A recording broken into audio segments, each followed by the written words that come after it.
We never saw it coming. Not from them. The Grand Hall of the Galactic Council was a marvel of architecture.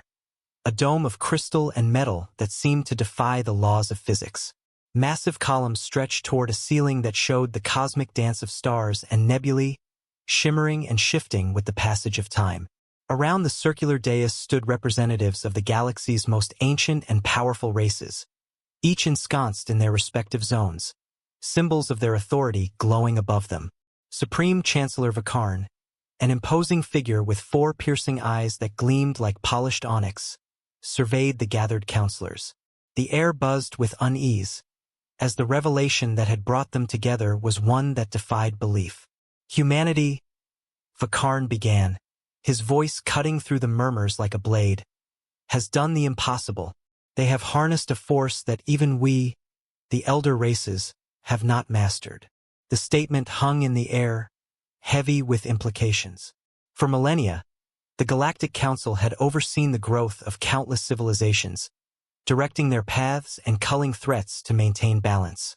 Humanity was no different, or so they had thought, but this development shattered that illusion, threatening to upend the Council's dominion. Vakarn gestured, and a holographic display materialized above the central dais. It showed Earth, not as the primitive world they had long categorized it, but surrounded by a network of glowing filaments that pulsed with a power that seemed almost alive. Behold the Nexus Grid, Vakarn intoned, his voice deep and somber. A network that spans their entire planet, manipulating dark energy in ways that elude our understanding. We have observed it generating fields of spacetime distortion, drawing power from dimensions beyond our reach. Rathal, the Serpentine Zekrath counselor, hissed, his eyes slitted with suspicion. This cannot be. How could they have developed such technology? They are divided, chaotic, their societies perpetually at war. Exactly, Vakarn replied, his gaze steely. Their conflicts forged them. We dismissed their wars as signs of their inferiority, but it was in those crucibles that they discovered their strength. Counselor Nixes of the Zarnith, a race known for their analytical prowess, shifted forward on his platform, his aura flickering with curiosity. But how did they conceal this from us? Our probes, our observation posts, none detected such developments. A figure stepped from the shadows at the periphery of the chamber. Xyler, the Council's chief investigator, his eyes glowing beneath his hood. They masked their progress deliberately, Xyler began, his voice smooth and measured. The conflicts we observed were a facade, a screen behind which they united. While we saw them as fragmented, they were building alliances, sharing knowledge, advancing in secret. Impossible, Rathal spat. No species has ever developed such advanced technology under our watch without us detecting it. Impossible, Xyler countered, his tone icy. Until now, the holographic display shifted, showing a massive structure in orbit around Earth. It rotated slowly, exuding tendrils of energy that reached into the planet's atmosphere, connecting to the Nexus Grid like a cosmic umbilical cord. This, Xyler continued, is the Ascension Spire, the heart of their technological leap. It acts as both a conduit and a defensive shield, adapting to any attempt we make to penetrate its network. Vakarn allowed the image to sink into the minds of the counselors, who now exchanged glances of uncertainty and fear. For the first time in centuries, the Council faced an enigma that they had not foreseen. We must establish contact, Vakarn declared, his voice brooking no dissent. We must understand their motives before deciding our course of action. But what if they resist? Nixes asked, his voice trembling slightly. If they have mastered dark energy to this extent, they could pose an existential threat. Then we will have no choice but to act, Vakarn replied grimly. But not until we have exhausted every other option. The decision was made. A transmission was crafted. A message of peace, caution, and the desire for dialogue. It was sent across the interstellar void, aimed directly at Earth. And then the Council waited. Minutes stretched into hours, the tension in the chamber palpable. Each counselor sat on edge, minds racing with the possible outcomes of this unprecedented contact. Then the response came. The chamber darkened, and a hologram sprang to life at its center. It depicted a human, tall and commanding, clad in a suit that shimmered with an iridescent sheen. His eyes, sharp and calculating, scanned the room, showing no trace of fear or uncertainty. "I am Dr. Elias Carter, representative of the United Earth Directorate," he announced, his voice steady and resonating with quiet power. "Your transmission has been received and understood." Vakarn stepped forward, his eyes fixed on the human. "Dr. Carter, we represent the Galactic Council, the governing body of the elder races of this galaxy. We seek to understand the nature of your technological advancements and the intentions behind them." Carter's lips curled into a faint smile, one that held neither warmth nor malice, but rather a hint of amusement. "Ah, the Council. Yes, we are aware of your long-standing surveillance of our world. You have watched us, studied us, deemed us primitive. Yet here we stand, on the cusp of something far greater than you ever imagined."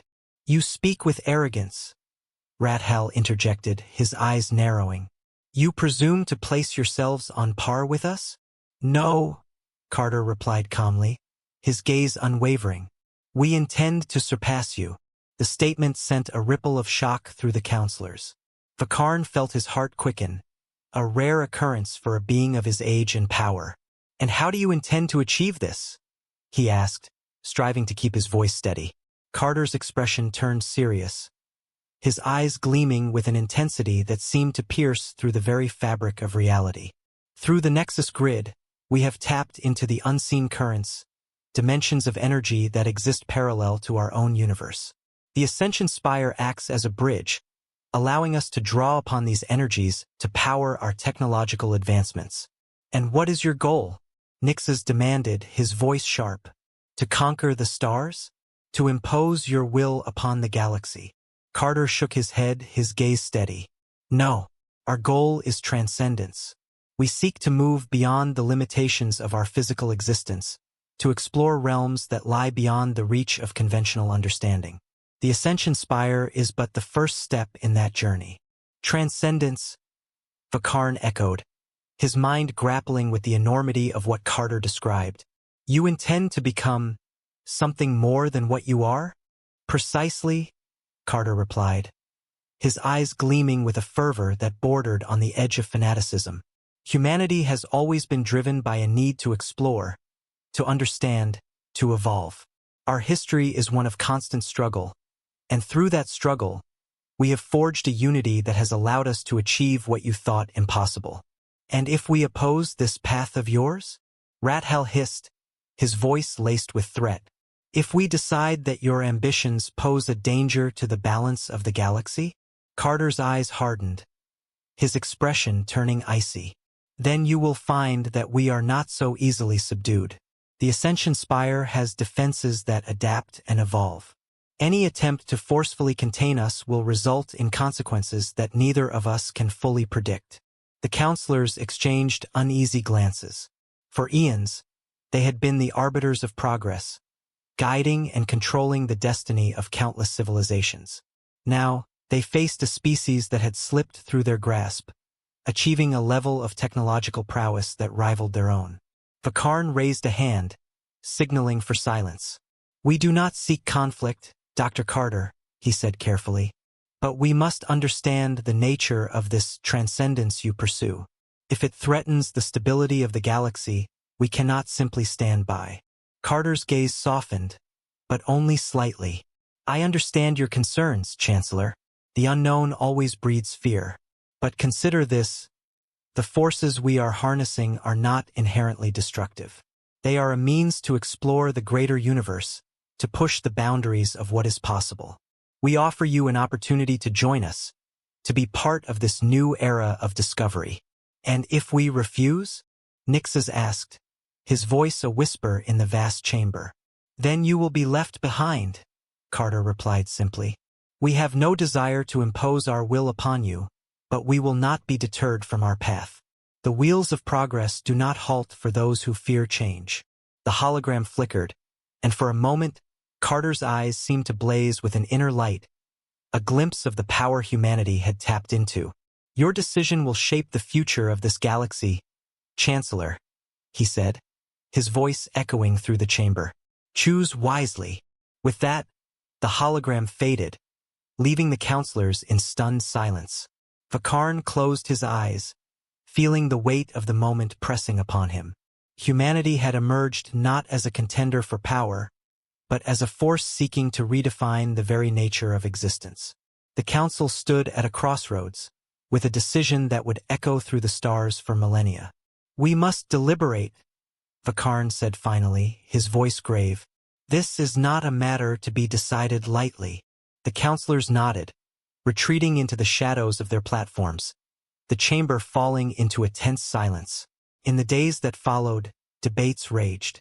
Some argued for immediate action, fearing that humanity's ambition would lead to uncontrollable chaos. Others suggested a more cautious approach, wary of provoking a conflict that could unravel the fabric of the galaxy itself. Amid these discussions, reports filtered in from across the galaxy. Signs of humanity's expansion were already visible, spires of energy rising from their colonies on Luna and Mars, the Nexus grid spreading like the roots of a cosmic tree. The realization sank in: humanity was moving forward, with or without the Council's consent. Vakarn stood at the center of the chamber, his eyes reflecting the myriad stars that filled the ceiling above. The decision lay before them, monumental and fraught with peril. "The time has come," he intoned, his voice echoing in the hushed silence. "We must choose: to join humanity in this new era of exploration, or to oppose them and risk a conflict that could shatter the galaxy." Nixes stepped forward, his gaze steady. "I propose an accord," he said. "We approach humanity not as adversaries, but as partners. We learn from them, understand their technology, and together, we explore the uncharted dimensions they seek to access. And if they betray us?" Rathal growled, his eyes gleaming with suspicion. "Then we will be ready," Vakarn replied, his voice firm. "But we cannot let fear dictate our actions. Humanity has shown us that progress is not to be feared, but embraced. If we are to remain the custodians of this galaxy, we must adapt as they have." A murmur of agreement spread through the chamber. One by one, the counselors nodded, accepting the path laid before them. The message was sent, a declaration of peace and cooperation, a step into the unknown. As Vakarn watched the transmission leave the chamber, he felt a strange mixture of hope and dread. The galaxy stood on the brink of an era unlike any other. Humanity had forced the Council to confront its own stagnation, and in doing so, had opened a door to possibilities that extended beyond the stars themselves. The journey ahead was uncertain, fraught with risks and challenges.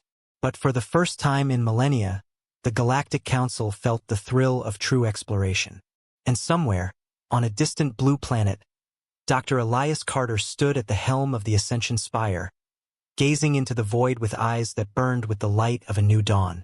"The future is ours," he whispered, as the spire pulsed with the energy of the cosmos. "And we shall transcend it."